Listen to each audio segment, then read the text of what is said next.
The Maroon White Pod brought to you by CityLink. For bookings, timetables, updates and any other information, head to citylink.ie. You're welcome along to the Maroon White Pod. I'm joined by Sheeran and Seán O'Donnell to look ahead to round 3 of the Senior and Intermediate Football Championships this weekend. The quarter-final spots will be decided, teams will advance to the preliminary quarter-finals, and certain teams will enter the dreaded relegation playoffs that not a lot of teams will want to be in, so that'll be their focus, is just getting over the line this weekend. But before we do that, news obviously broke last Friday night, and it came as a shock to probably Galway supporters that Cian O'Neill has departed his role as Galway senior football coach, and he's now to take up a role with the Kerry senior footballers for the 2025 season. Seán, coming to you first. Last time we had you were on the podcast, it was like a post-mortem. It was tough now, but to lose Cian O'Neill, it is a massive blow considering the year he came in. We've got to bounce every year nearly since. Oh, listen, I think we've seen the improvement. You only have to go back when Park took over the first year, and I suppose he's bringing experience of being not only with where he was before with Kerry, Mayo and Kildare, his own original county, but people mustn't forget where he's from. Like, he's from West Cork. Like, I think whatever it was, 4 or 5 hours logistics thing on himself. Like, it was a heavy burden on himself and his own family. Kerry comes knocking. It could be a scenario where he says, I can't get any more, because there was talk last year that he was going to throw the towel in last year. So we got another year out of him, which we saw the huge rewards. With Cian O'Neill, my thing is, like, I mean, we should put up our hand and thank him for what he's brought to this very good football team, and talking to the younger players. It's such time for him. He was a real coach. He was a real person that spoke to them, and you could see the development, especially the younger players coming through that we saw that came from Porricks and the other 20s teams that came through. My worry now, and again, geez, we keep bringing Paul into post-mortems and funeral scenes, is where do we go next? We do need a coach. We need a serious coach. You see Kerry having Paddy Talley and one of our ex-coaches and Cian O'Neill. And then you see where we are at the moment, and they're not out there. They're not out to the level that we need. And it's a scary product, because we've great underage coming through. We've a good team. Like, I mean, we're one of the top 3-4 teams in the country. And we need to improve, because we're still not at the pinnacle. We need to find that extra maybe 5-10% to get to win the All-Ireland. And I think we've gone back a step now by losing Cian O'Neill. I was scratching my head there, looking around the county, and I was saying who's there, the county, the country, and they're not there. They're all taken. Like, you look at the ones like Malik O'Rourke and those who've gone to counties and stuff like that, like, you know, and you do need them. You need an outside voice, an outside professional, like, so it's scary. Porrick has stayed quiet at the moment. Again, I suppose I know he's out there searching and looking and working. There was talk of a big shake-up, a change needed in the county panel. I could understand that too, regarding different voices for the players. You know what I mean? If you hear the same voices, the same systems and all that stuff, you need, sometimes it does help, but sometimes it doesn't work either. Like, so it's not an easy one on Paul Bellew as a county chairman and Porrick as manager. Again, we're looking at the county team is like a business. You need a CEO and you need the right managers, production line managers and all that stuff. And it works all the way down to the players. And we've lost a good one, Cian O'Neill, and I hope we don't feel the after effects of it. And that would be my worry. On it, Des, like, there's no point in saying otherwise. Like, Seán has nearly covered everything there that Cian O'Neill has done. But when he has been the lead coach for the last 3 years, obviously came in 22, and we've got to 2 All-Ireland finals when he's been coaching us. Yeah, there's no doubt. I'd echo all of what Seán was saying there, and the players have great time for him, and obviously the structures and the setup that he put in and make them so hard to beat. A lot of that stemmed from him and the coaching that he was doing on the ground and so on.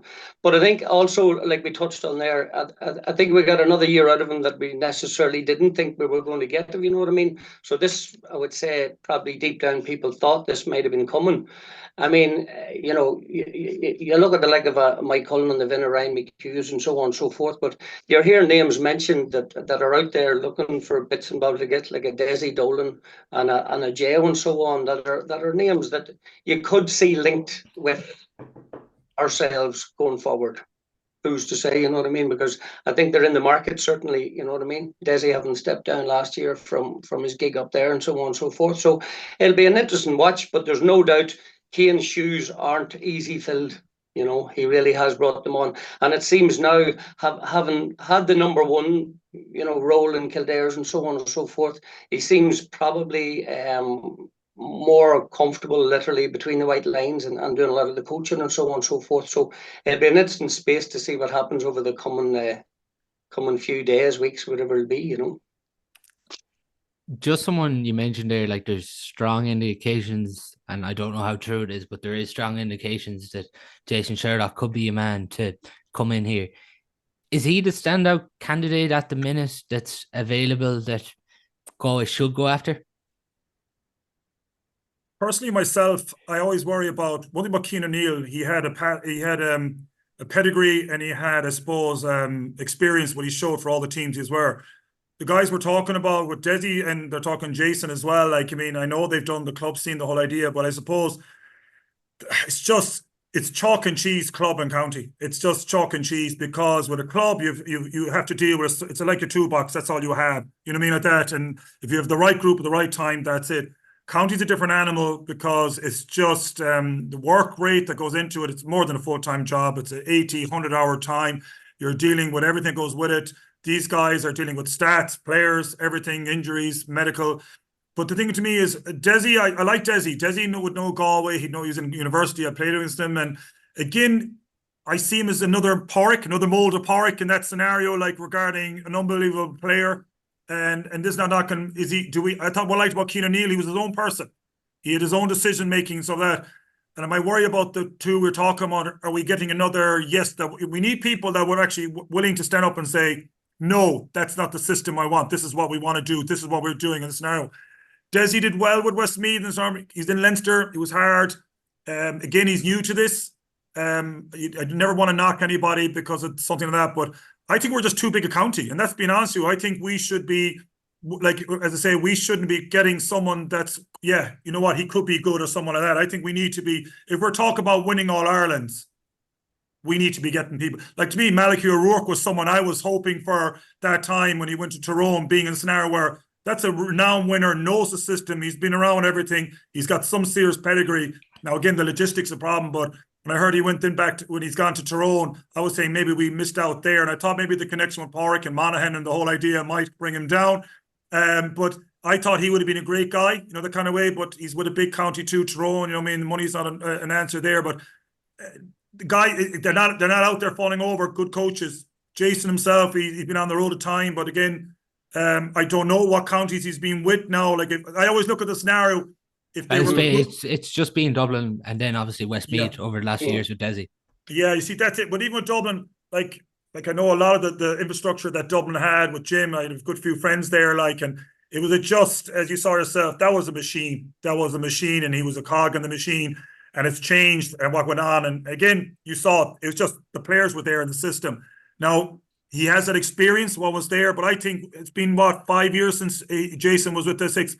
Football's moved on. It's moved on and gone another bit, like, you know. So it's scary, because I just think we're a big county. We're like when I say Mayo is money's not an option. We need to be thinking up here that Galway need to be getting to All Irelands or semi-finals every year, like, and that's where we are. We should be. I suppose putting my cards on the table too, the Malachy O'Rourke one with my Tyrone hat on, I'm not too disappointed, if you know what I mean. so I'm waiting for you to say it. I'll put my hand up for that, Seán, you know what I mean? Yeah. Obviously in Tyrone, we're obviously happy with that appointment, etc., etc. But you're right, it's somebody here that maybe, because it's such tight margins, as you rightly point out, in the All-Ireland 2 of the last 3, etc., etc. It's a matter of somebody adding that extra 2-3% sometimes, which is nearly the difference to get over the line. You know what I mean? It's such fine margins. So who that right person will be, certainly there'll be a lot of soul searching to be done and looking wherever, you know. It's sort of attacking wise though, isn't it, Des, that we want to see the new coaches come in, because I suppose we've seen the benefits from the defensive structure, and like that's been so key with Cian O'Neill coming in. We've been hard to break down, but we probably want a coach now to come in and I suppose bring on our game attacking wise. But I suppose if you look at that too, Paul, I mean, sure, Pat Spillane has come out this week basically saying the same thing about a Kerry and so on and so forth. You know what I mean? Probably a lot of the teams now mirror each other really with their setups, and then this quick transition, or maybe leaving one up. But if you take a look at a lot of them, hence the reason that Jim Gavin and boys like that have been put together for a review committee, is to look at how can we change it maybe from where it's at. Like, you know, Seán was talking earlier, you know, the game could be, it's in trouble in some areas, possibly, etc., etc. But maybe the game as a whole has to look at how do we make it more exciting and nice to watch. Like, I mean, this year's All-Ireland final, it was 6 apiece at half time. Like, you know what I mean? It's not a big high scoring, but the way the game is, everybody's allowed to get behind the ball, and I'm using the word allowed to because the rules allow it, and then breaking at speed, and it's the transition, it's off the shoulder, it's line breaks, it's all those buzzwords that everybody's using. So I don't know if Galway's vastly different than some of the other counties in that one. You know, I think that the game, that's how people are looking to say, how do we all get bigger scores? And I say, Kerry, traditionally people presume that they have all these class forwards, which they do. But I said they're struggling with the way defensive setups are to get scores as well. So, you know, when you can clog space, it's hard for them to thrive. See, the problem there does, I suppose, like everything else, is that the game is evolved. Like, and if you look at, if you never saw the GA before, especially if you were an American, and a guy said it to me, we're like basketball. Like, we even still have the ball because it's offense, defense, and the better team is just, and you rightly said it there, Des, is whoever can attack the most and the quickest. And it's the same in the club game, which we'll be talking about later, is the same way, because you'll see the clubs are doing the same thing. There's no difference. They're playing double sweepers and triple sweepers, and it breaks your heart. And it's just the ones that can kind of evolve quickly to go from defense to attack. And Kerry where their faults were is they could never go back on defense quick enough, because the Poddies and the Davids and all those and they didn't want to go defense, and that was a problem. And they were leaving gaps back there. And you'll always hear in the last 2 or 3 years, Kerry had bad defence, and that was one word you never heard from a Kerry team, their defence, when you think of the O'Sheas and the Moynahans and those great players. Yeah. But they were leaving gaps back there where other teams were able to get them on the breaks, and Cork and even those, and it showed you this year. But they, like what you see with Cian O'Neill and Paddy Talley, you see a difference there where, like, they're saying give a break to the Cliffords, but I don't think that's going to work. But to me, it's just, the game is just, as I say, it's fitness, and that's it. It's just your super athletes. Like, these guys could go into the Olympics. It's just, and it's the one that can move the quickest, fastest, and that's it now at the moment. Because you think of the great legendary days, Colin Cochrane's and these guys who are unbelievable footballers, they wouldn't make they wouldn't make the bus, because there's no place for a great footballer anymore. You need to be an athlete, and it's sad. And work rate is one of the buzzwords they nearly associate now. So if your stats aren't off the charts for work rate, etc., even your Clifford, you know what I mean, you're probably expected to do your X, Y's, and Z's. You know what I mean. So it's a tricky one, Paul, on that one. You know, and as you'll know yourself, then is the problem is we have then is we don't see the work at the training standard of it all, and they're getting slogged there because you need to be at a certain standard. So the players are getting injured, and especially the older players, and we know better than anyone, like with the Paul Kellys and the Sean Kellys and Comers and all these guys, they get injured. There's no recovery time. They have nothing, and it continues on, and it suffers, and the club suffers, and the county suffers. So that's my worry. There's no recovery. They're being slogged, and I tell you, it always reminds me of the Kerry team, of that great team, and they're all cripples. They're all cripples now, and these lads are bad injuries, and you'd worry about them because, yes, the rehab is there, the recovery is there, but when you leave that county panel, no one cares about you anymore. You're back to the club, and the club doesn't have the facilities or the finances, so it's sad. And that's it. At county, you have all the sports science and all the related stuff, but you're right, at club. Having said that, a lot of the senior clubs, as you know too, Sean, at the minute, they're probably a mirror of what county was maybe 10 years ago. In fairness, with all of that goes with it, if you know what I mean. So the package has moved on. Just before we leave it to get on to the club action, I'm going to throw a left field one for Galway coach. I think Declan Darcy, obviously previously involved with Dublin, did a lot of the coaching. He's believed to be the league coach, and I think, as you're saying there, I think we need to aim for the best here. We're at a stage now where we've been in 2 of the last 3 All-Ireland finals, and I think he'd be an unbelievable get, and I think Galway should really go after him and try and convince him to come down west.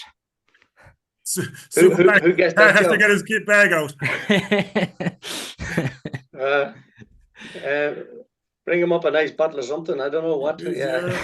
But they're there. But and again, we must understand logistics, finance, time, and the most important thing, these guys want to sit down. I mean, it's like anything else. Like they have to have the same ideas, they have the same thoughts as the manager and the selectors. Like, I mean, these guys come in and say, I want to do A, B, C, D, and the manager and the selector, no, we did this way. And so it's kind of like a fine-tuned thing. You have to come to an agreement, and it doesn't always work. You know, kind of mean, we're thinking as supporters, like, oh, this guy be brilliant and that guy be brilliant, but it's like a jigsaw. And Cian O'Neill seemed to have a good relationship with Pádraig. It worked well. We saw the results.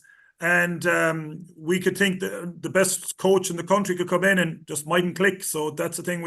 Everything has to be perfect. Has to meet that standard too. You need a strong personality too to win with that group, you know. Yeah, for sure.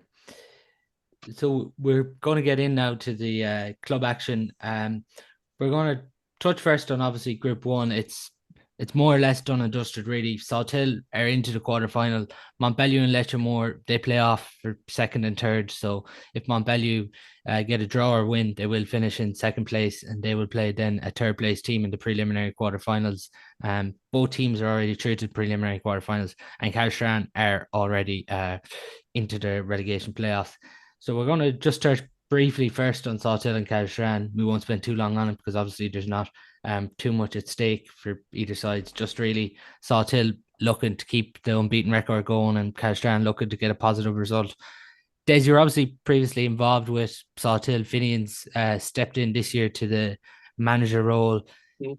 Maybe the first game against Mountbellew, maybe they struggled for periods, but Leamore, the performance that day looked really polished, and it was a really mature performance by this group. It was, of course. I mean, you have a lot of. They're now getting settled. There's even a number of new faces from in the last year. Even if you know what I mean, new goalie, new fullback. You know, there's a couple of lads that are coming back and over in Winnie and Conor Halloran and so on and so forth. So they're all massive additions to that. So if they can get that all gelled, which it looks like they're doing extremely well to do, I mean, there'll be a major before the season's out, like, and at the minute that is minus Rob, who's obviously, you know, I'm not sure exactly how close he is, but you know, hopefully he's not that far away. So if you put Rob into the mix as a forward there with the Tom O'Culhan and you know, Matty Thompson, who in fairness is flying as well and had a super year at under 20, you know, then you go down deeper and then you're into your midfield with an all-star in the waiting, John Maher and Mikey Culhan, and you know, you have a serious unit. So I can't say obviously the result of the weekend you would expect to be straightforward enough, like, but you know, they might experiment a wee bit. I don't know. Maybe I like to keep everything stable, but Salthill are moving well. The first day against Mountbellew, again, first day out. A lot of the games that weekend, it was very windy, so a lot of the games were games of two halves, if you know what I mean. In that same weekend, Moycullen scored 2 points and a half. You know what I mean? James's were 7-up at one stage, etc. So there was a lot of to and fro. So that day you wouldn't mind a bit of ring rust, but I think as 2 weeks later, and now they're 2 weeks further in again, I think you'll start to see them hitting their groove, which I think they're in at the minute. Was it a tough decision to step away? No, well, I mean, once Jono was sort of going as well, if you know what I mean, God rest him. I mean, it was I went in 2 years for me. I live out Claren Bridgeside and so on and so forth, if you know what I mean. So it's brilliant, you know, working with Finian and Army and the boys and that. It's just a pleasure, if you know what I mean. But the John O'Mahony element, I mean, I'd met him over the years at various bits and bobs, but I really got to know him very well personally and so on and so forth. So it was a class experience, you know what I mean. The bottom line is, but you know, you just have to look at the time commitments and so on and so forth. Like, as I say, I'm doing a bit with academies, which is Saturdays and so on, which is great comfort to give your time back to do a lot of the other stuff. I mean, I'm getting on compared to a lot of the younger generation who can commit to all this, you know. I'll leave it for the next generation. Seán, Salthill, like, really impressive, but on their opponents, Kilconly this weekend, like, there's no point in saying otherwise. They have struggled this year. Oh yeah, but I think if you're talking to any Kilconly supporter and the players, this is nothing that just happened this year. This has been going on for the last 3 or 4 years.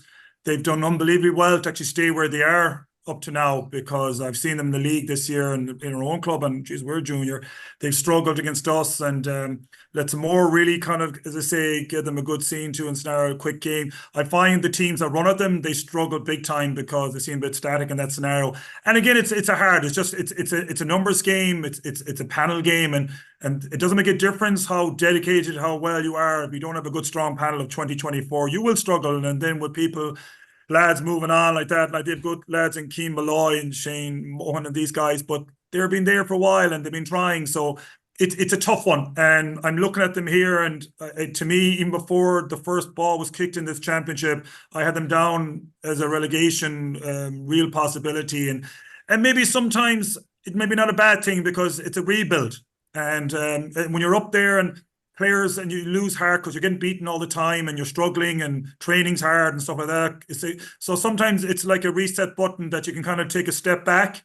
They know in the league as well that they got relegated as well. Like, so it's tough for them. And listen, I know we've been there ourselves, my own club. So sometimes it just, you don't want to lose. No one ever wants to go down to intermediate or like another grade down, but sometimes it has to happen. And they're a proud club. And I know a lot of people down there, but it's just, that's the way it is, and it's hard.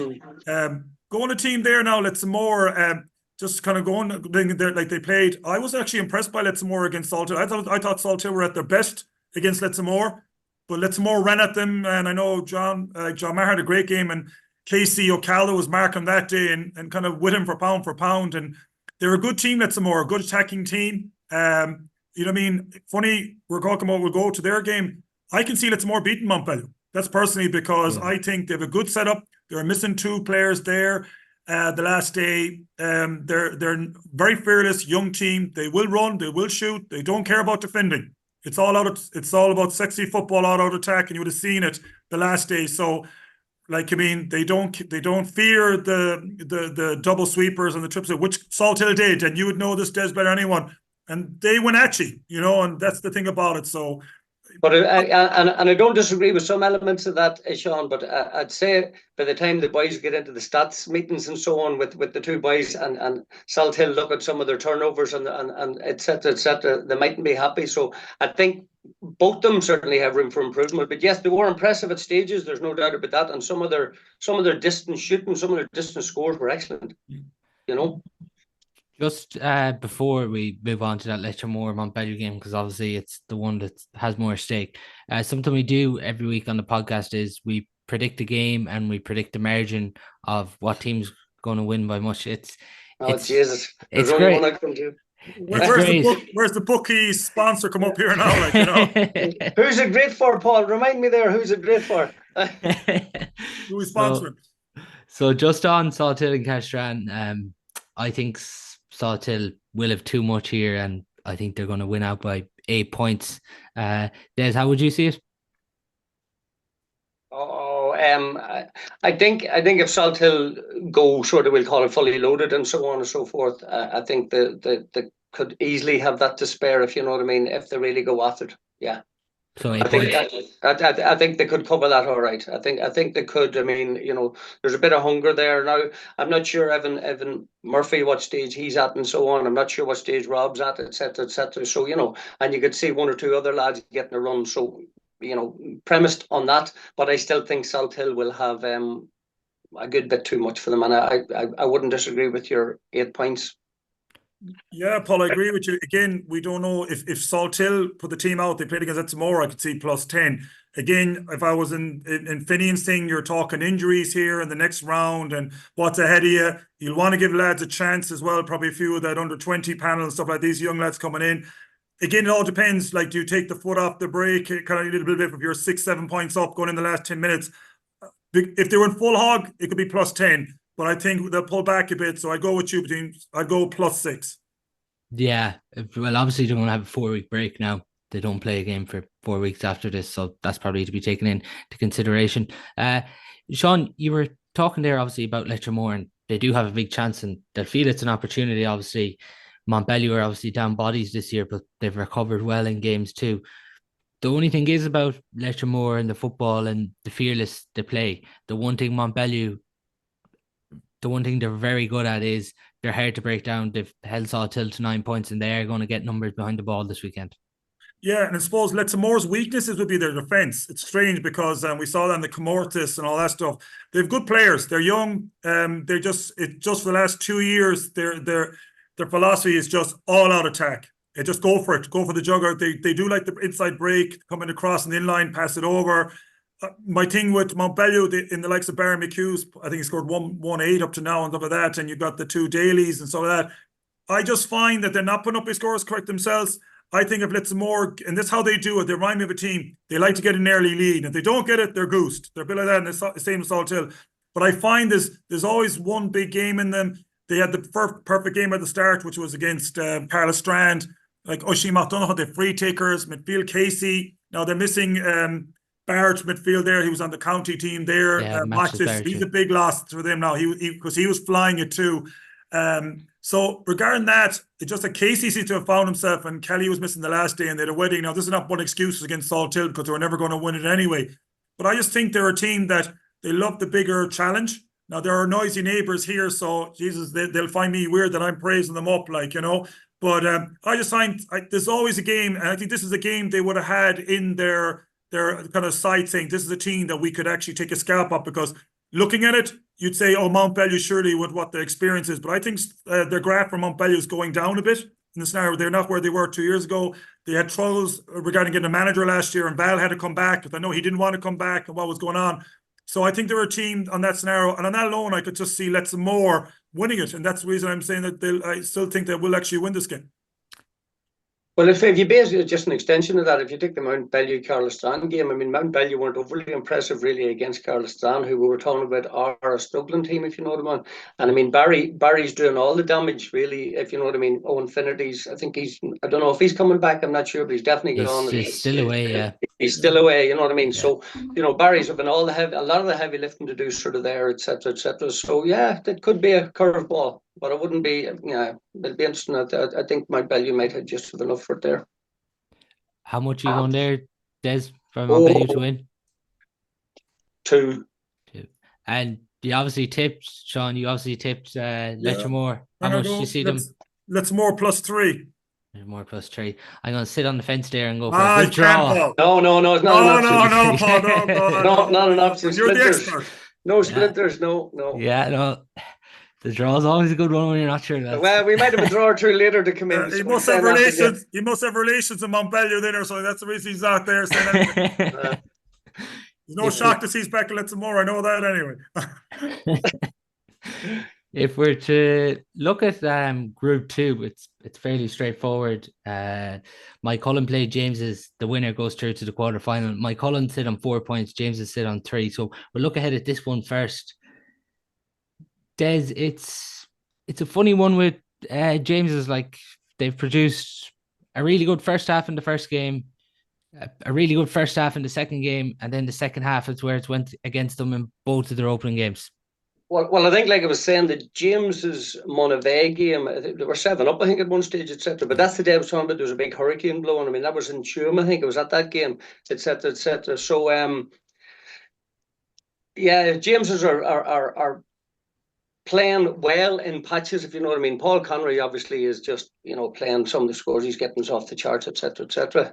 I think James Egan's doing very well in the restarts and so on. They're getting a lot of joy around the middle of the park there. I mean, Sam O'Neill obviously back from what people thought was a bad enough injury, so he's moving really, really well there, if you know what I mean. Then is his brother Jack there in that middle third as well. So they're moving quite well. But like you're saying, they allowed. I mean, the first day against Monavea, I mean, that game was over and out the gate, you would expect. But Killian McDade's performance in the second half alone was, phenomenal. Like he dragged that game himself.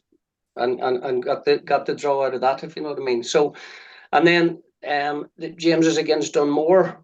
I mean, again, they're putting up 8 and 9 points matches and so on and so forth. Mightn't be enough as we get deeper. So that'll be again, if you were to do your splinters version, I mean, that might be one that you're looking at, maybe a draw, etc., at the weekend. But it's hard to know. I was very impressed with Dunmore in the first half, especially against Moycullen. They were phenomenal, you know. But again, Moycullen. Just on James's, we'll touch on Moycullen in a second, Seán. But it does feel like for James's, Paul Conroy, Johnny Duane, and the two O'Neills are just crucial to them. It is, and I suppose this is just deja vu again. We're going back over the last, they've very good underage coming through. We're not saying we're not seeing them coming through there, but you kind of sum it up, starting great, wiltering in at the end, and that shows you legs. And again, weather thing there, not putting up big scores, relying on Porrick from Paul Conroy for 45-meter freeze and some of that. And even the two games they had, as you said, against Monivea and against Domhnaill, they would have been the easier games in that group. You know what I mean? Like that. So I think they're against another different machine. And I'm looking at Moycullen, and they're the start of the year. I know there was hassle down there. They were talking about themselves and the change of management and all this stuff. And I just think they're finding their groove again. They're coming around nicely. They got a lovely group regarding they could stretch their legs, and especially they scored 7 goals in 2 games there or something like that. Yeah. They're an animal, and they're against a team now which they will open. They will open. And I'd be worried here for St. James in the scenario where if they don't start well, James's, which they've done in all these games now to get a bit of a lead, you could see this being a bit of and I'm not saying this, it could be a bit of a cricket score, because Moycullen are a team that they don't care that they're safe. They're kind of a scenario where the panel there's a lot of competition in that team. And they got their scare the first day. Yep. And which is not a good thing for Jimmy's, maybe, you know what I mean? Jimmy's won't be winning matches, I think, after this one here, because I worry here because I've seen them last 2 or 3 years. They struggled, did enough always. Too reliant on poor Paul in a scenario where it's freeze on the whole idea, in that scenario where Moycullen will not be giving away soft freeze in that area. And the Jameses will find themselves on the back foot a lot here. And you just look at the players, Moycullen, like I said, like Neil Walsh has scored 3-5. Just on that, Seán, sorry to put in, but like Niall Walsh, they didn't have him in last year's county final, and he was a massive loss. Sean Kelly, who they didn't have in last year's county final, massive loss. And I don't know, for the people who didn't see the Monivea game, Sean Kelly was back to his best. Back to his best, yeah. And that's what I mean. These are guys who kind of, I'm not saying that they want to prove again. Poor Sean, he's had regarding the most, hurtful year because of injury and struggle. And we don't know what was on his shoulders trying to make that team and all that stuff. He's back with his club. He's back with his family and the brothers, and he's enjoying himself. And they're the guys you don't want to be playing. Lads are enjoying themselves. And that's what I mean. And James is at the stage now, they need to win it. The scoring average, they're through, you might as well say, because I think Monivea and Dunmore, they're well behind on the scoring average to a certain T. But I would be saying a scenario here that I could see a big score here, being honest with you here now. And I could just see, to me, they're stretching their legs. And I think this is the game that they're going to actually show that we're, again, contenders for this title. Yeah, serious contenders with pace and power as well, and depth. No doubt you could see Cookie before the year's out. Yeah. I think we're all just waiting for that, to be honest. He'll be back. He'll be back. I would expect. Seán, you're fairly strong there on Moycullen, and you mentioned cricket score, but on your margin, how much do you see Moycullen coming out on top by this? It's goals. It's goal. When I'm saying that is, you look at they'll find goals, and when it's like everything else, when you find your mojo for goals, they will attack. They will attack those corners and all that stuff. And this is where I worry for. We're talking about Paul and Johnny Duane and these guys. When you're on the back foot for that, I could see 12, 13 points here in the scenario where they're going to score 3 or 4 goals. You know, the kind of way. And will the Jimmies march them for points? Probably not either. So that'll be the difference, and I've been part of that place when the goals start leaking in, you start going for goals yourself, trying to claw back, and geez, you leave more gaps at the back, and it just gets ugly. And now maybe I'm wrong. The weather's supposed to be okay. I think it won't be too bad. So I could see, you know what I mean? I have this thing about these guys that just seem to be stretching their legs, and there's one big match in them in this round. I think this is the one for them. It's going to suit them. Unless the Jimmy's set up with damage limitation, we'd say, type thing. But I'd say that they probably expect to be competitive. But like you're saying, Moycullen, it was nearly last kick of the game, you know what I mean, that they got the goal again into more, etc., etc. So they're just able to keep going. Their fitness seems very, very serious shape, a lot of them, you know. That was the weakest group regarding teams. And we had Moycullen, the other 3 were very the same. You didn't have any big guns. You look at, we were talking about Salthill, Mountbellew and those games. So it's just, I don't know. Maybe I'm wrong. Hope for the Jimmies will hope I'm wrong anyway. Like, it could be wrong. It could be. But it's a I free would shot too for James's, like, because if they win, they go into the quarterfinals. So Yeah. there's a shot too where it's nothing to lose and they want to build. Yeah. Want to build on last year's quarterfinal. Just your margin there, Des. How do you see it? Oh Jesus, I could see 6 or 7 easily. 6 or 7, yeah. I see whether it go to double digits. I think it'd be unfair on James's, because I think. But if they don't see out second halves like they haven't done to date, I mean, because Moycullen are a really serious hard runner team in the second half. That's when they seem to do a lot of their damages and so on and so forth. It could get tricky. So I could see it. Everybody behind the ball, like we're talking about, how do you do this? How do you do that? James's might decide to set up quite deep. Yeah, I'm going to go Moycullen by 5 here. I think James's will make it difficult for them at periods, but just expect Moycullen to finish strongly and see it out in the end.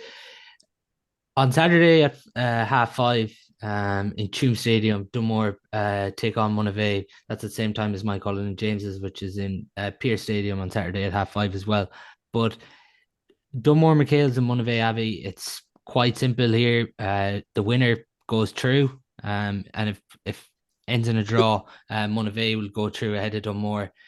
It's the last 2 intermediate champions that are coming up against each other here, and they both have been impressive at stages, Des, in the group, but they're 2 intermediate champions that don't want to enter this relegation playoff at all. And there's certain games where it feels like a knockout game, and this is one of them.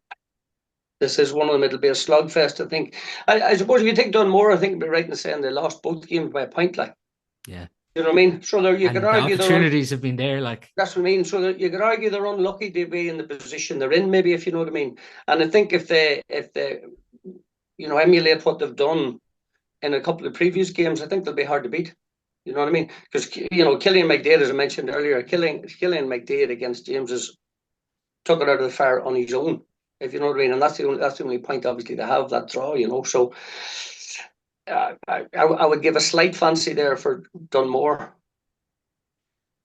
Yeah, it's even when we were saying it there, Seán, it's the last 2 intermediate champions. Dunmore, people will consider them as one of the standout teams of the last few years, but there's a sense here, if they lose this or draw this and come up short, they've produced really positive performances, but it would be their second year in a row where they end up in relegation.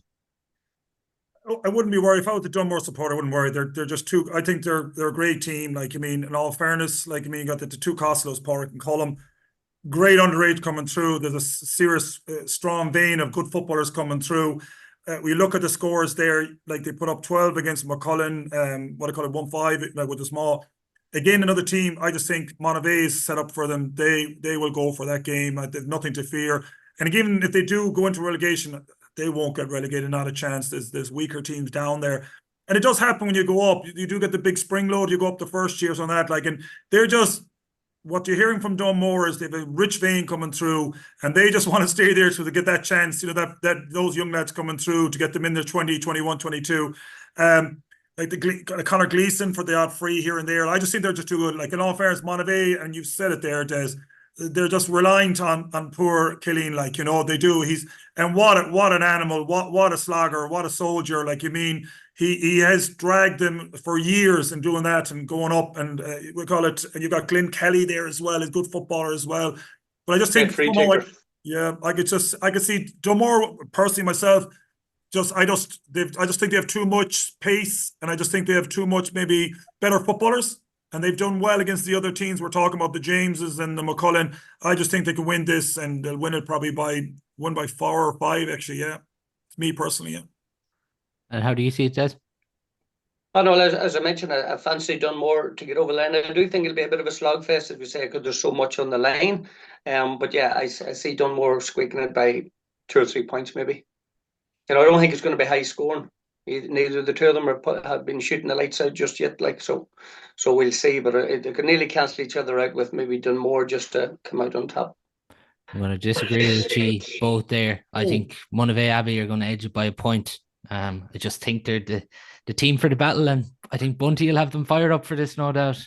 Well, but they'll definitely have them fired up. Yeah. He'll be fired up. He'll be fired up anyway. I don't really get pass it on. Particularly too, he'd obviously see Dunmore as a bit of a derby being from Tuam too for him. So it'd be a sweet one obviously for him if they get through. But I just think I think there's a big one in Monavea yet, and I think they'd be disappointed. They were competitive early on against Moycullen, but they didn't finish strongly enough, and Moycullen went out and had too much there. So I think Monavea might just edge this one, but could go anyway. On to Group 3, Corofin versus Tuam Stars, Tuam Stadium, Sunday, 5:00. Seán, this is one of the games that all Galway supporters look forward to. Even when you look back to last year, like Tuam Stars did have Corofin on the racks in that quarterfinal, lost out by 2 points in the end, but they really did make them uncomfortable in the end. And this is just a local derby for Galway supporters to relish. Oh yeah, listen. This is, and like, you got a feel for Tuam. Like, I was looking there at a stat, like, I think the last 14 matches, Corofin have won 10, lost 1 and drawn 3. Like, so we could say it could be tight, but go back, I think was it to over the years, Corofin have enough. And again, I'm looking at Johnson and the way he's setting up this team and everything. And you look at the lads they're having, like, and young Patrick Egan is playing absolutely outstanding. Tuam then, like Brian Mannion, what they have there, and like again, Jamie Murphy, they're kind of relying to bin. When you see the likes of Jamie Murphy coming up with 2 goals, is showing his pedigree over the years. It's the derby game, simple as that. Like Tuam have nothing to lose, and that's how Tuam go into these games. And listen, these boys know they're not there to make up the numbers, and they will make it ugly and hard for Corofin. But the more you look at it, and over the years, if you're going down to, you go percentages in class, it's just Corofin. There's no weakness. I think that's the thing when you look at this team at the moment. The youth, the speed, we're looking at their players like Dylan Canning and Patrick Egan, the Silk brothers. And it's just, I find that, what was it, 2 years ago that they got the shake? I just find that they're more balanced. The pressure of the county doesn't seem to be there anymore to the players and stuff like that. I just find that they're like they're lovely cruising. Like, Clare Galway gave them a bit of a game. The 2 goals by young Egan was class, but they were never in trouble. That's the thing about it. They were never in trouble. And I just think Corofin love this game now. This is now this is where the championship starts now for Corofin. This is it now. Well, if you're training down now and they're biting at the bit for this one. Now, this is the game. This is the derby. And I just think this is going to be a game of football. This is going to be a real game of football. It's no way there's going to be 30 players finishing that game. Not a chance. Not a chance. A certain player for Corofin has returned to training in the last few weeks. It's been reported, Des, that Ian Burke is back in the fold for Corofin. Oh, he's definitely not going to weaken anything, is he? No. That's for sure, with his pace and guile and everything and so on. And like Seán says, I think Kevin Johnson, in fairness to him, he's got a lovely balance now with the experience and the youth and so on. You have Cogger there in, you've Egan there in, and so on and so forth. And then, Dara Silk, I thought the last day was very, very impressive. Some of the scores he was taking were class. You have Mike Farher, seems to be, cruising around that middle third there, etc., etc. You have Lundy back in, and as you say, geez, the thought if you had 40 minutes football played and you turn around, you see Ian Burke warming up, Jesus, is not really a sight you'd want to see. So I do think they've only been sort of in, it's unfair to say, cruise control, because I know the last day against Clare Galway, they were 3-0 down, and Kevin was on the sideline getting fairly, come on, lads, get the what out here. So I think, like Seán says, I think from the throw-in, they're going to be ready for this one, with experience, Gail. It's hard. I can't see Tuam having enough for them, if you know what I mean.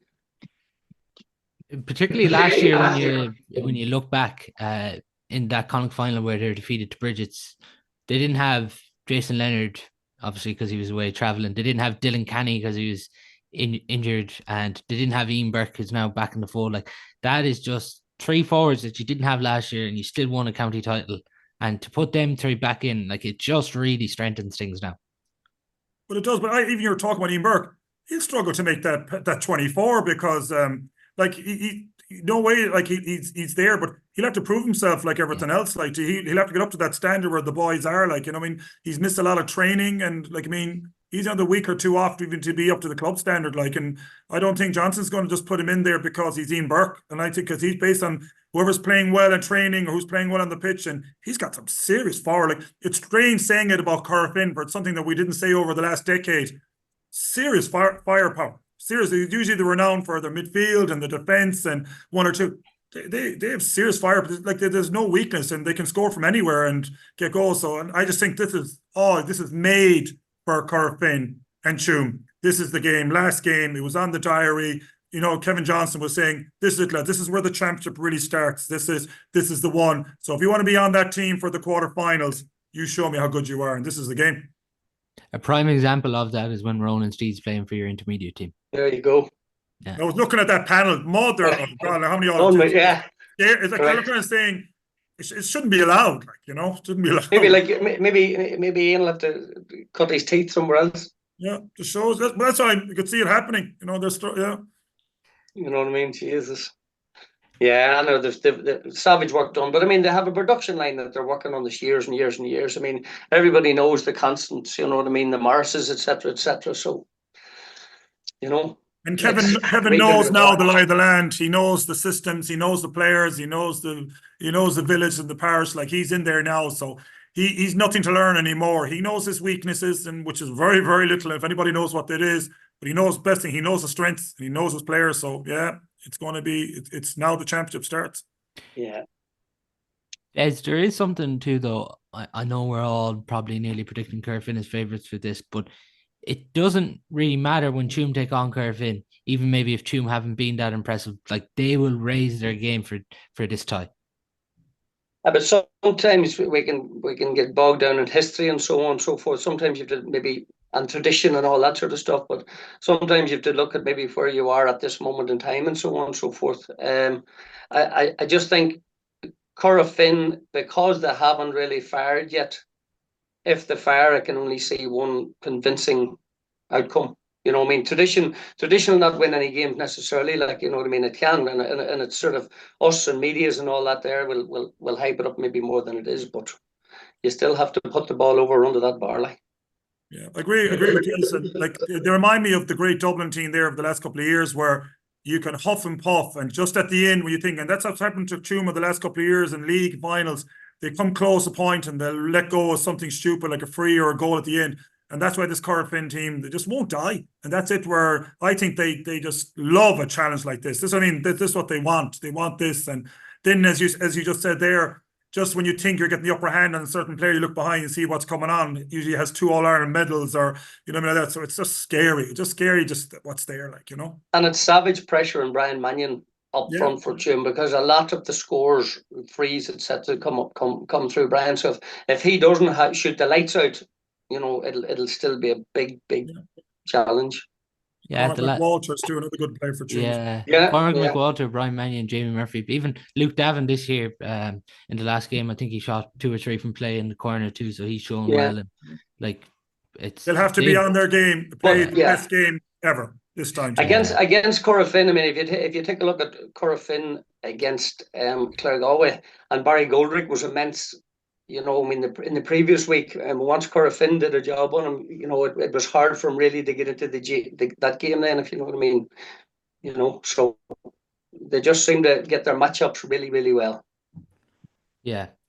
Tuam definitely can, though, look back and take confidence from last year, because realistically, last year they were probably the closest team to Corofin.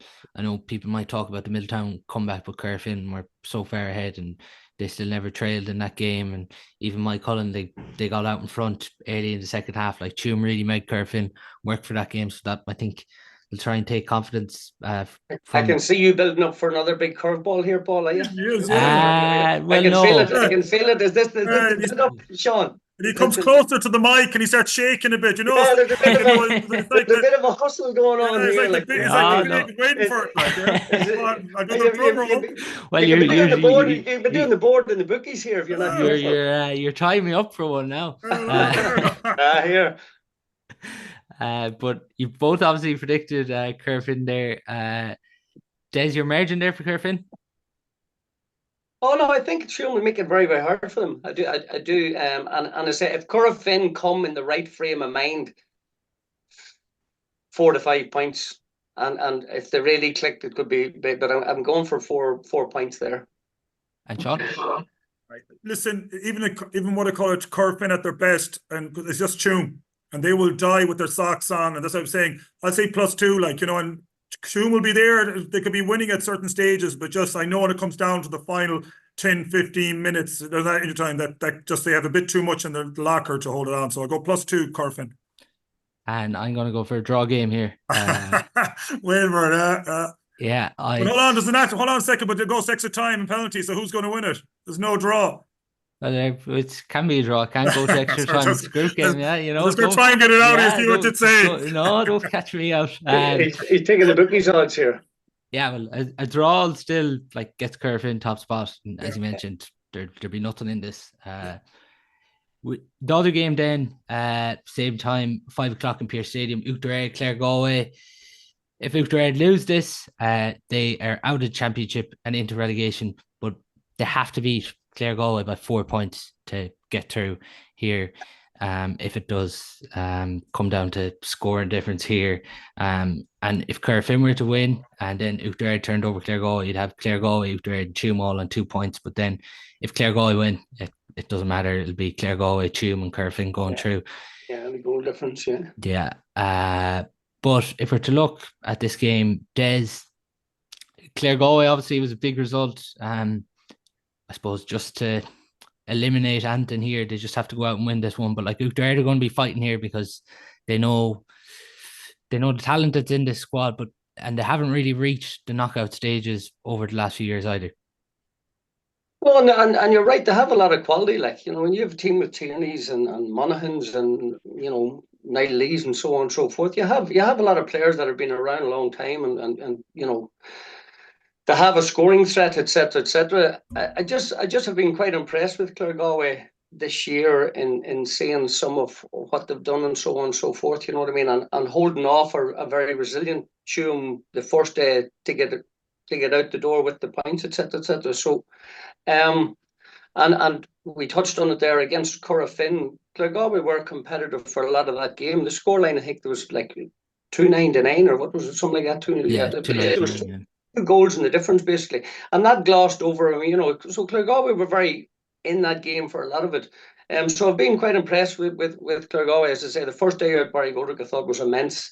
You have Mark Rowan there, then obviously defensively you're very tight with Conor Campbell's, Jack Glynn. So I think Clare Galway will have a wee bit too much for Uachtar there. I mean, things don't seem to be, Uachtar aren't maybe on all cylinders, and there might be 1 or 2 bits missing. So I can really only see Clare Galway maybe coming out on top of that one, Just on it, Seán, Clare Galway, like, they've looked impressive at stages, but it did feel like when Corofin shut Goldrick down, they did rely then on Nathan Granger to get a lot of scores from place balls.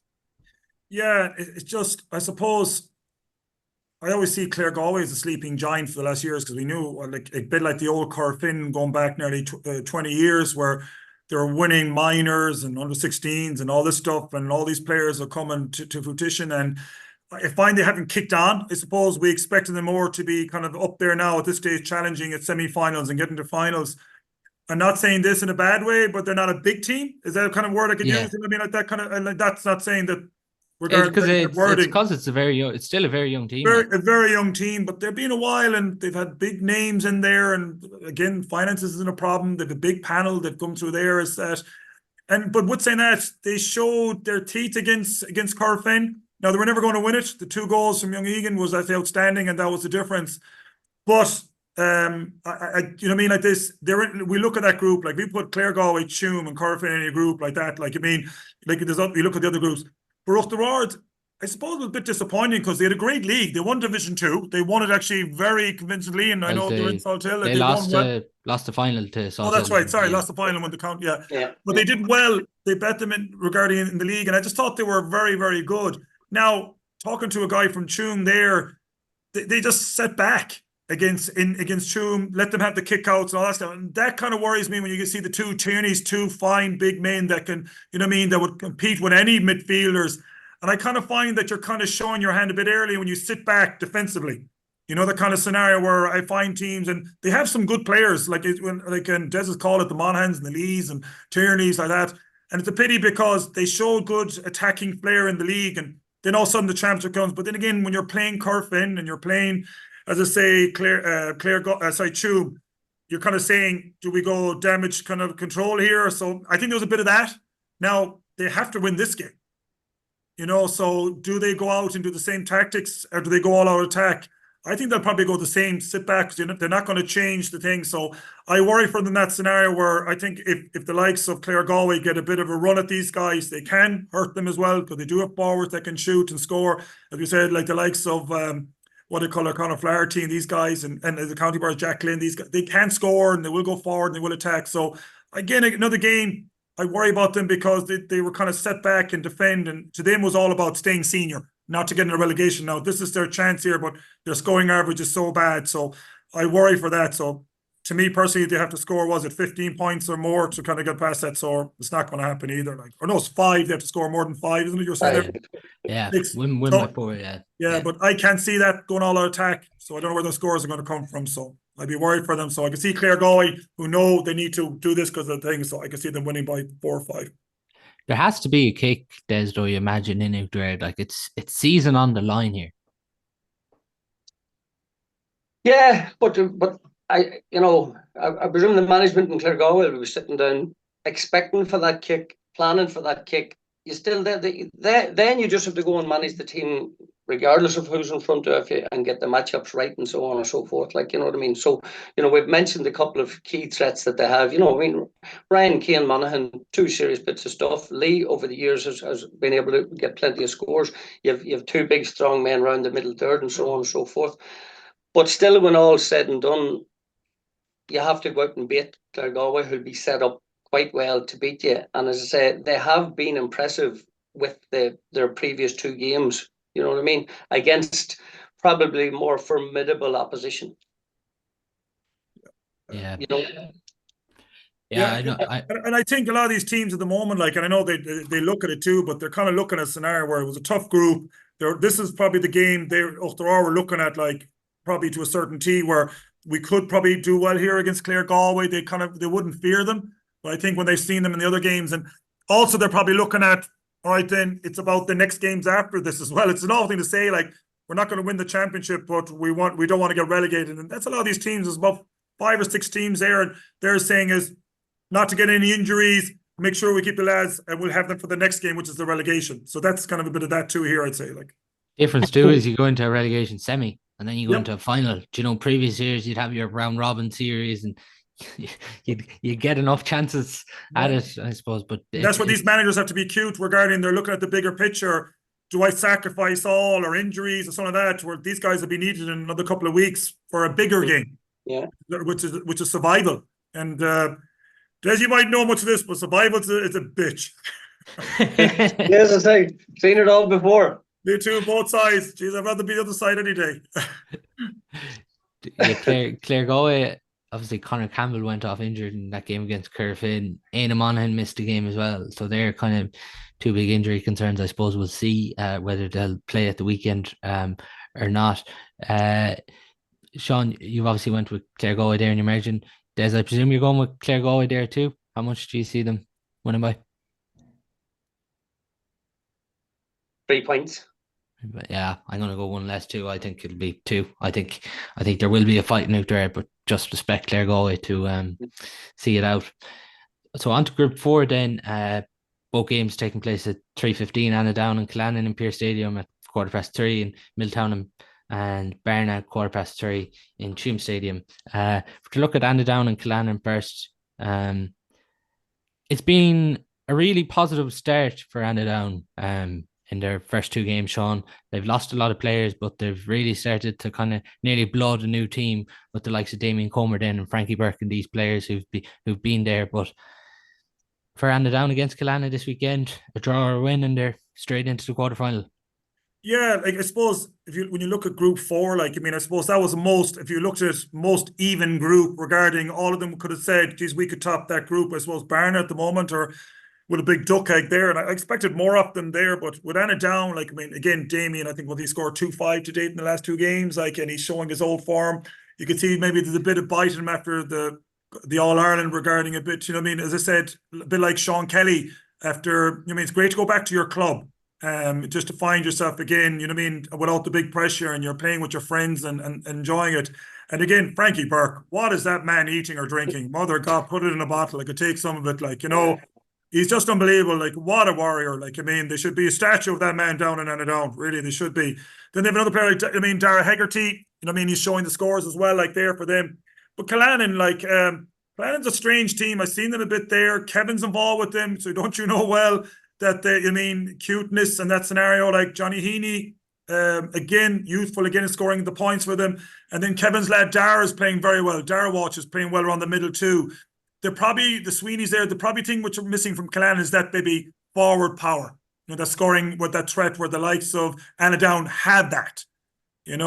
They're very strong up the spine, Killannin, and we've seen in the games regarding against Miltown, and I suppose the 114 against Barna, but Barna very defensive team regarding that scenario. But with saying that, you can only see one winner in this game being Annaghdown. It's just Big Aaron. I don't think Killannin have someone that can kind of mark Damien Comer, that can keep him down to 1-2, 1-3, the kind of stuff like that, like a 7 game.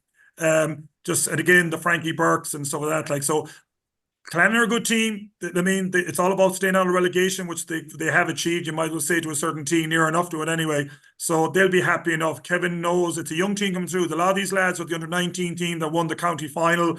Not many of them have come through. A lot of them went travelling, stuff like that. Roach as well, around the middle, great footballer. He was playing a bit of rugby there. That's why he wasn't on Savo's team. He's back playing for them. He's finding his mojo now as well. So they've good players, Killannin. I think this game, they will like this game too. It's about a bigger challenge for them. Kevin will have them well drilled. Maybe a bit too defensive for my liking, to a certain T. I like them if they let them loose a bit. But I cannot see them beating Annaghdown. I just think with Damien, the way he's at the moment, he's in a good spot. That's why he was up at the soccer too, so he's enjoying himself. So things are looking good for him anyway, And Des, even from being an Annaghdown myself, even if you look back through the history when they've played Killannin, there's never been much when these two sides meet. Yeah, I know Seán's very sweet on Annaghdown there, and for obvious reasons, Demo seems to be flying, in fairness to him. I actually think this will be very, very tight. I think with obviously the two Sweeneys and Johnny Heaney and so on. I think Killannin will make this very, very hard for Annaghdown. I like you with the splinters in my backside. I'd nearly be going for a draw here, you know what I mean. You've gone to the dark side, Des.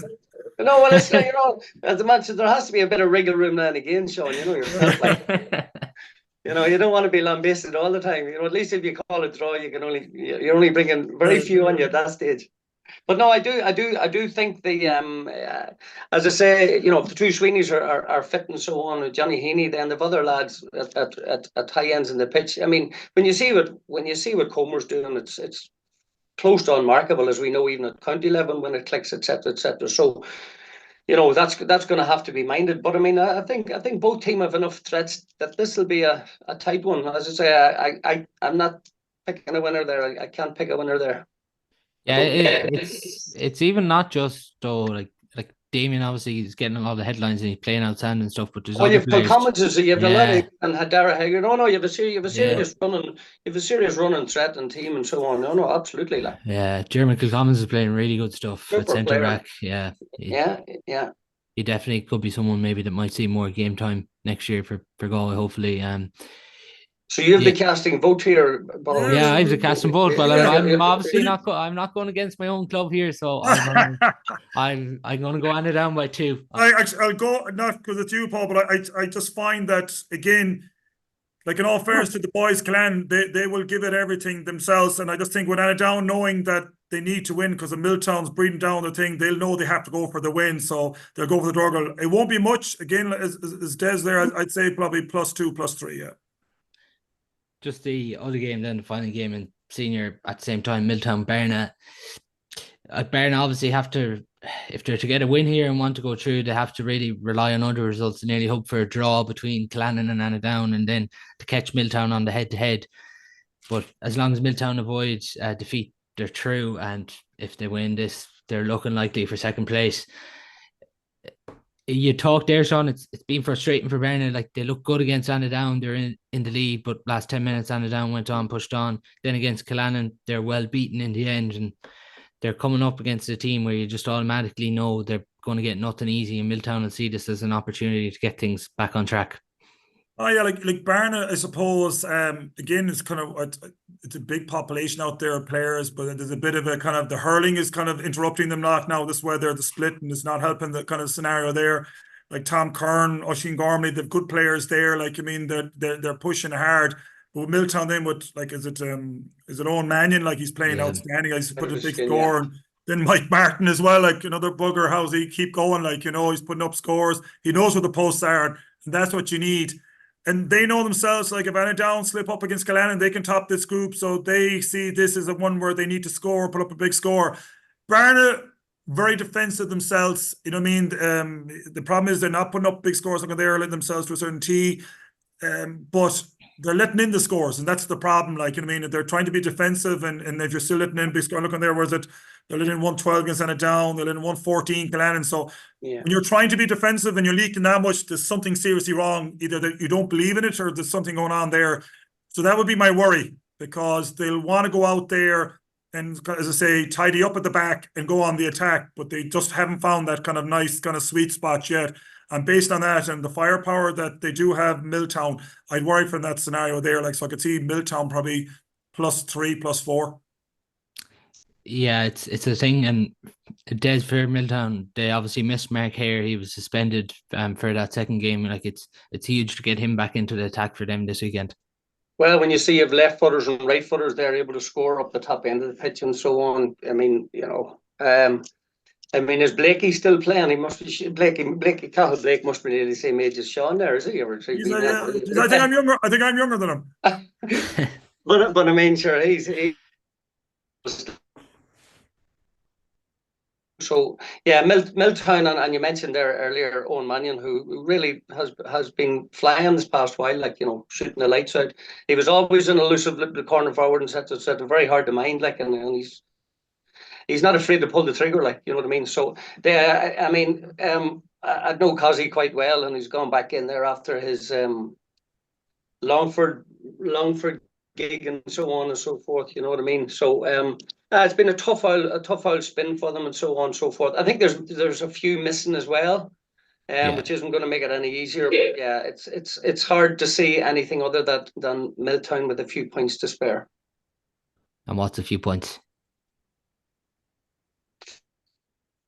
4, 5. Just.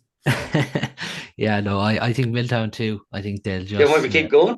It is, yeah. Is there a cap on the limit, is there? Yeah, no, I think Miltown by 3 too. Obviously, Keane Hernan there has just been a massive loss for Barna out this year.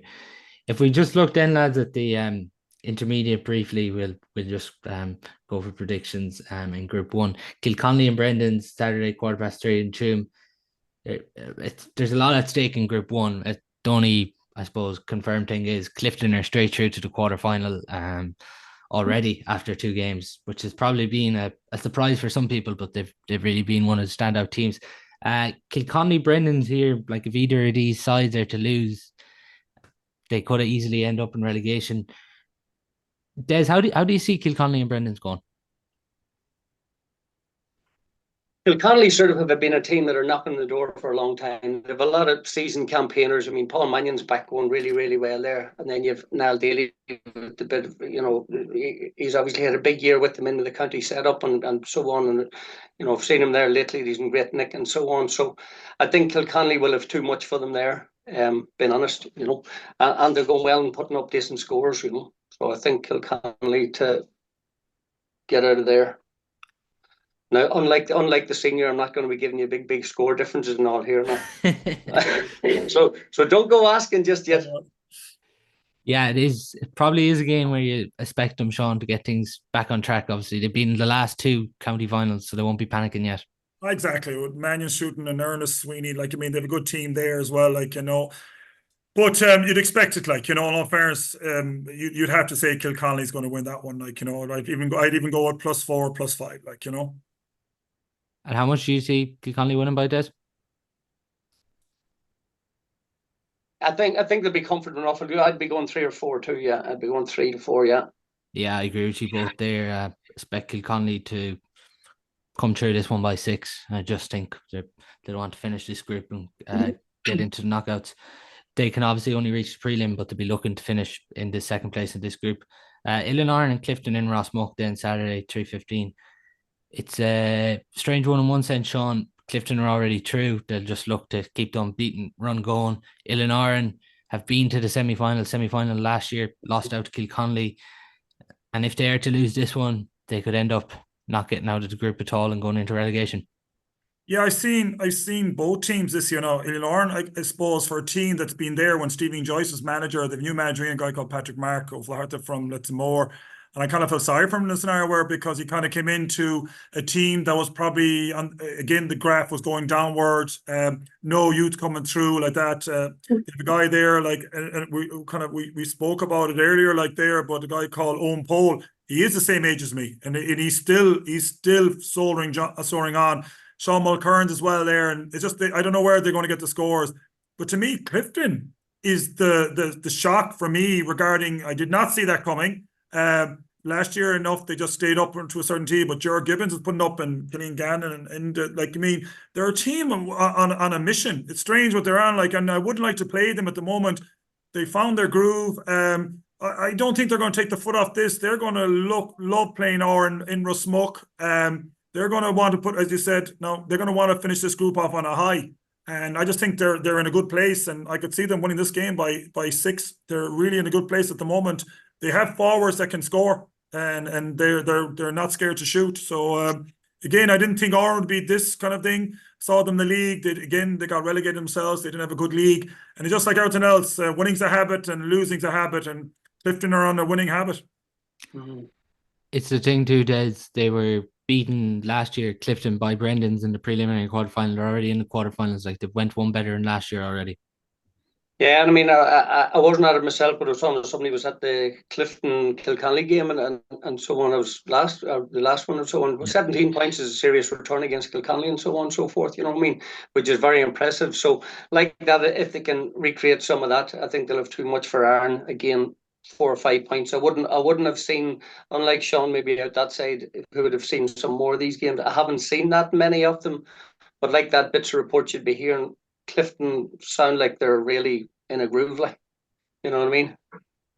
Yeah, I think I'd expect Clifton 4 or 5 points there. Yeah, I think that'll be tight too. It's where I'm gonna go for the third draw. I think then at Group 2, Spiddle and Corofin. This could get interesting maybe if Williamstown were to cause an upset against Gabriel's, but Spiddle and Corofin will be going all out for this one. Corofin sit top of the group, so a winner draw, presuming Gabriel's beat Williamstown, and Corofin B get over this one. They'll top the group here. Spiddle have got things back on track, and even after their big win the last day, Seán, they'll want to back this up again, because, like, there is, I suppose, a sense if you're only going in with one win to the preliminary quarterfinal. Oh yeah, I saw Spiddle as well. But one thing these guys have, like, you have the Lai brothers. I think, what is it? There's Anthony, there's Killian and Finian, and then Leamore Conella. They have some serious sloggers that will not give up. And I saw Corofin. They played Leamore back in the league and there, and we spoke earlier about. Mother God, that Corofin team, I mean, it should be senior. Like, in all fairness, it would survive senior. And we've seen them, like, I mean, they drew with Gabriel's, and I suppose you look at that, they put up a big score against Williamstown, as Spiddle did. This will be tight enough. You know what I mean? Where's the game being played? It's in the Prairie there. It'll suit Spiddle. It's a tight pitch. You know what I mean? I just have a feeling here, Spiddle, they're dogging here. The defense isn't great. They do kind of, as I say, they can leak scores if they want to. But I just think with all the Lai brothers back, I know where they were all around the world, and in the last month they've just come back from everywhere. And with Liam O'Connell in as well, from dead balls and everything, you know what I mean? They're not a bad team. They have a few young lads coming through there. Corofin again are a strong team. Like, I mean, we mentioned the Donahues and, you know what I mean, the Greenies and stuff like that, and the Steeds. But I just think we're on a scenario where I think Spiddle could rattle these guys, not by much, but I can see them just maybe stealing this by a point or two.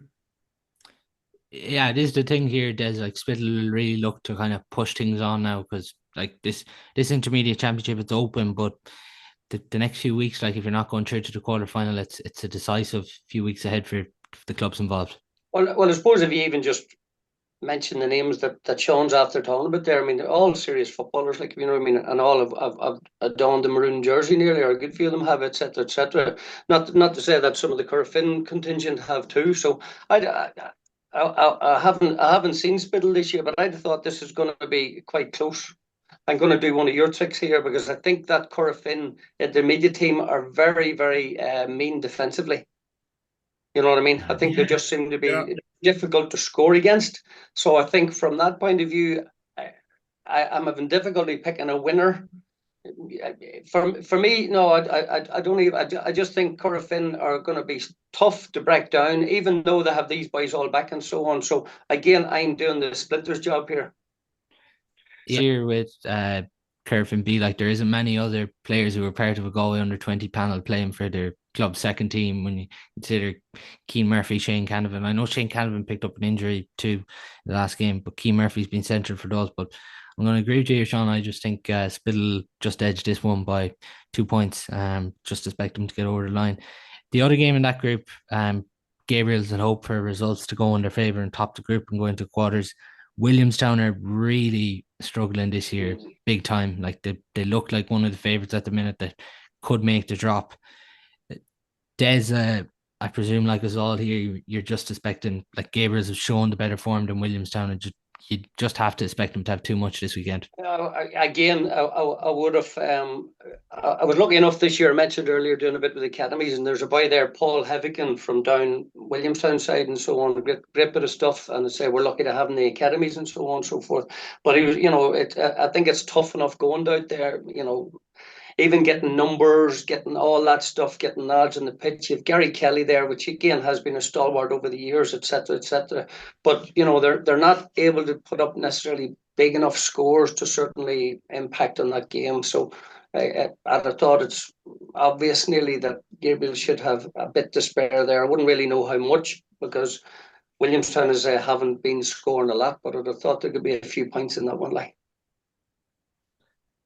Yeah, agree with Des there. Like, I mean, I've seen Williamstown. Well, I haven't seen them this year. I saw them last year, and they are struggling again. It's just like they're kind of like hemorrhaging scores, and they're relying big time on Gary Kelly. Now, on his day, if he's hitting form, nobody will mark him. He can shoot from anywhere, and it'll go over.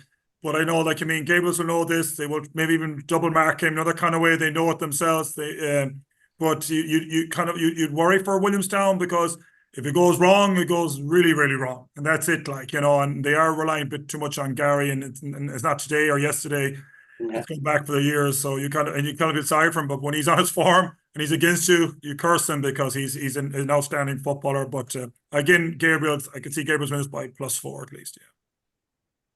Yeah, no, it does feel like one. I think Gabriel's might win this one by 9 points. They've had the benefit too. Many? 9. Wow. Yeah. Well, he's back. He's back in the room. Yeah, they're unbeaten. So I think the beatings Williamstown have taken in the last few games too. Yeah. They've been heavy beatings. Their confidence couldn't be good.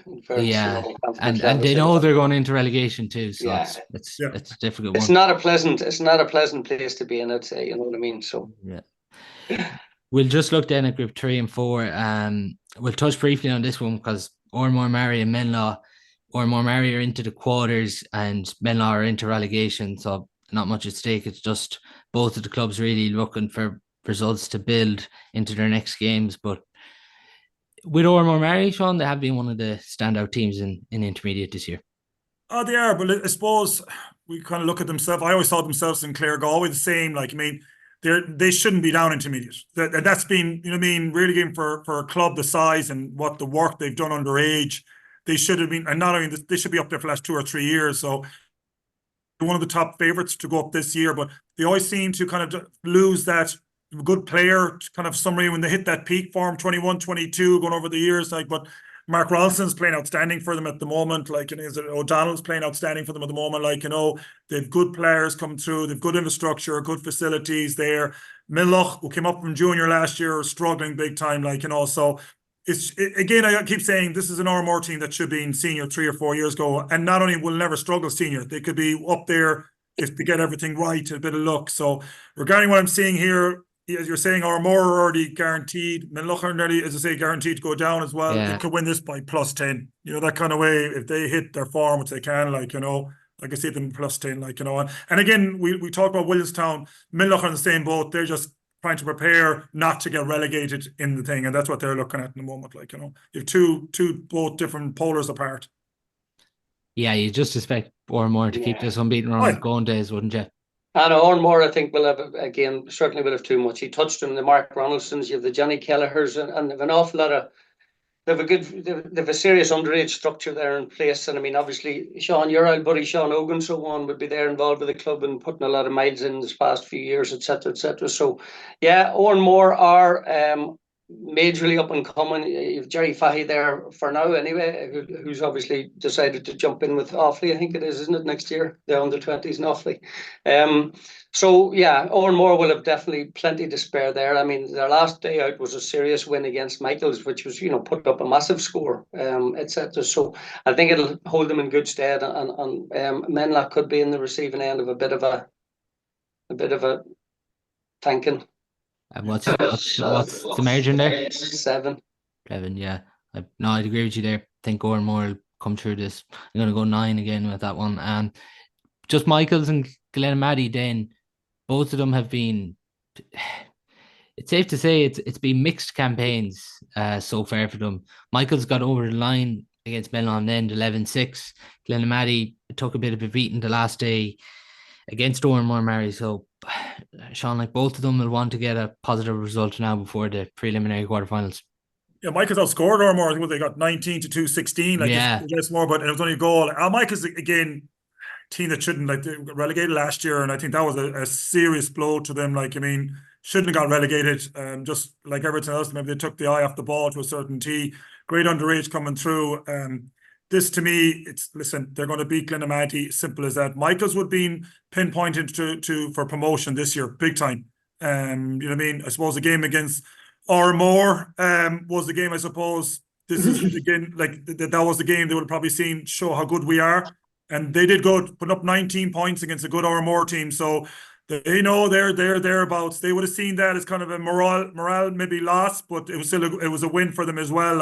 So Michaels are going to win this one. Again, I'd say by probably, they'll win by +4, +5 anyway on this one. And themselves and Armagh will be in the pot at the end. They'll be in the final 4 anyway, that's for sure.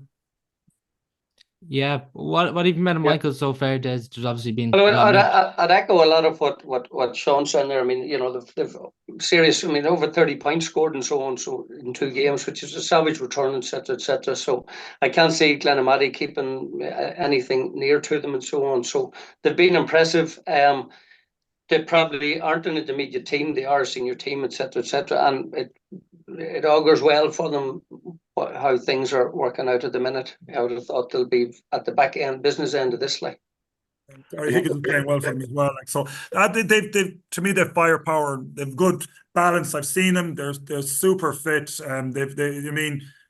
They're a senior team and playing intermediate, and this is where they're showing it now in the championship. And again, that Armagh game was that Mark. They were unlucky to actually not to come away with that. That's a big score against a very, very good Armagh team, and goals win games, and it's proven there. Yeah. You predict obviously Michael's there, by how much? I wouldn't have a clue. Jesus. 4. You know what? He was with Salthill last year. He wouldn't go against his neighbours. 4. Oh. Glenamaddy, my neighbours. Huh? No, in my count. Jeez, you were close enough to Salthill. Just then, finally, lads, Group 4. Corofin-Tuam Micheál Brannocks. That's on Sunday at 1:00 in Craig. We will touch on that first because. Seán, I've been doing the power rankings throughout the club championships, and safe to say the intermediate one has went like an absolute disaster. I had Micheál Brannocks near the top at the start, and if they lose this weekend, they're going to be out of the championship and into relegation. You should have called me. I would have changed that for you. You got to come back west. Don't mind the north board. I'll always let you down here. But like Brannock's, this is hard. It's hard to wrap your head around, like, because like they've got things really in order, even with the management team this year. All the talks was that they were going to really give it a tilt this year, but it just hasn't worked out like that in their first two games. It hasn't. Like I would know them well. I suppose we're thinking about O'Corrine, and now they're missing Mike McGarrett. He was over in the States that time. He was over in Boston playing in the start of the championship in the league there. It's now they probably their Achilles tends with their defence. They do leak scores and that's it, and they do reliant on Killeen for the frees and stuff like that. If you kind of bit like the two Cliffords, if you can, as I say, block out the two boys, they struggle, and that's it. Now they would have a bit of an aging team as well. They have serious underage coming through, under 15, 16s, but they're going to be waiting on that. It's just, I suppose, like, I mean, Kilcairn-Clonberne did enough to beat them. Caltra, again, it was 2-13-12 against Caltra. So they're still a good team, you know what I mean, like that. But I think because of last year, we expected more of them this year. They are struggling with numbers in the scenario that the weakness would be their defence. I saw that myself, maybe because I think the problem was they went a bit ultra defence this year. The coaching went on that side, go a bit ultra, but they will struggle. They're in a scenario now too. The group was tough. They won't get relegated. Trust me on that one. They won't get relegated. They still have enough power in the boys to win. But the Cartoon are a doggy team. Cartoon know they need to win this game to make sure guaranteed that they go up. So again, like, you mean, you're talking, is it Alan Banks, and you got then, was it Joe Donlan then for Cartoon? It's funny, I can see Neil Brown's winning this. This is a strange thing about it, because they're in a scenario where I mean, like, Kilcairn-Clonberne aren't shooting the lights out either. I could see Brown's winning this game only for a scenario where they know they're in a relegation and they have to start winning. And they'll be doing a lot of kind of heavy talking over there in Cosharriga. So Mike's back now for the last couple of weeks, so he's playing well again. So there's a bit of firepower. The other brother, Darren McGarrett, as well, is there playing well around the middle. And then, as I said, we have Killeen then with the frees. And we've seen Killeen again. We wonder why he didn't get much of a run the championship. Killeen O'Corrine, he was outstanding in the league. He was putting up big scores and FBD and stuff like that. So he knows he's putting out a marker for himself too, for whatever happens for next year. He wants to be up there with the big scores. So based on that, I could see Neil Browns winning this by 5 or 6. Yeah, it is funny in one way, because even if Brannocks are to win here and then Kilcairn come up short, you have Kilcairn, Cortoon and Brannocks all on 2 points. So the calculators will be coming out then to see which teams come through. So, like, but then, say for instance, if Kilcairn were to pip Caltra and they go on to 4 points, Brannocks have Cortoon on the head-to-head then. So this is obviously the most fascinating group here with the permutations, Des. It is, yeah. Again, that's another one of those I would have difficulty splitting the two of them, if you know what I mean, because they both have quality footballers that would have been in around county setups and so on in the past. You go to the Cartoon side and you have the Varleys, Mulryans, Domhnaills, all the various ones, etc., etc. So again, I would have difficulty splitting the two of them. If I was to have to call it, I'd just shade it for Cartoon. But again, I don't know enough about Brannocks and that really to say about it, but I would have thought it'd be very, very tight. And if anything, Cartoon maybe the winner by a point. Yeah, I just think Brannocks will pip Cartoon here by 3 points in the end, and just because they know they have to win this no matter what, and that might even get them out of the relegation. So there's a lot on the line. The final game then, at 1 o'clock, Kilcairn Caltra, Duggan Park. Seán, Caltra won the standout team so far. They win or draw here and they're straight into the quarterfinals. But as we said, if Kilcairn were to pip them, they'll go through in the head-to-head. So there's a sense of that this is sort of a knockout game for the quarterfinal spot this weekend. Yeah, you could probably, the two top scores intermediate is a rabbit for Kilcairn-Clonberne, and I suppose Annaghdown, everyone's talking about, is 116 to date in 2 games. Like, I mean, so that's serious scoring, whatever division or whatever league you're in. Like, you know, it's great seeing Caltra. Like, I mean, what a parish, and I mean, like, see them come back struggling from where they were a couple of years ago, and to be up there. Are they ready for the jump yet? I don't think so. I think there's another year or two in them to get that big jump up where they'd be good enough, because they'd struggle in senior. But I just think Caltra will have that little bit too much firepower and a bit of speed, which was always renowned for that Caltra team, and they have a good sideline. So personally, I think with what they have, and is it Mikey Mulrine there as well, they have a good team. I see them Caltra winning this by probably +3 and just in that scenario. But don't underestimate Kilcairn-Clonberne, like, you know, in that scenario. Like, I mean, with, as I said, Rabbits putting up the scores too, like that, and we know how good the women's team are. You know, these lads are getting a bit kind of jealous of all the glories coming to the women, and they deserve it. Trust me on that one. Like, you know, there's a few ladies there, I tell you, they could still make their mark on that lads team as well. But I just think Caltra, regarding up to scratch at the moment, just will have that little bit kind of those few percentage we were talking earlier on in the afternoon about, that 2 or 3% extra. So based on that, I'd say Caltra by +3. Yeah, Caltra similar to Armore, Des, one of the form teams so far. Yeah, Caltra have been quite impressive, and I suppose on that game there alone, I mean, you take Kilcairn-Clonberne, and obviously Enda's gone back in there with his own lads and so on and so forth, but they haven't got a goal yet, whereas Caltra have 4 goals got, and that could just be enough of the difference to get Caltra just to squeeze a win there. But again, I'd have difficulty splitting the two of them now. You know what I mean? If I had to shade it, it would be just Caltra to get over the line there. But, you know, as you pointed out, Rabbit shooting the lights out as well. So, you know, you've Oisin Hines and so on in there as well, popping around. So, you know, both teams have a lot of quality. But I just think Caltra, as you say, if you have 4 goals back in 2 games, it obviously they're moving the ball swiftly at the top end of the pitch. Caltra by how much there it is? 3 points. Points, yeah. No, I think Caltra by 3. I think they're just shaded to keep the unbeaten record going. That is all we do time for on today's show. A huge amount to get through there. 8 games across senior, 8 games across intermediate, as well as the junior football championship taking place this weekend as well. So some great games to get out to this weekend for all Galway GA supporters. But that's all we have time for today. Thanks to Seán and Des for coming on.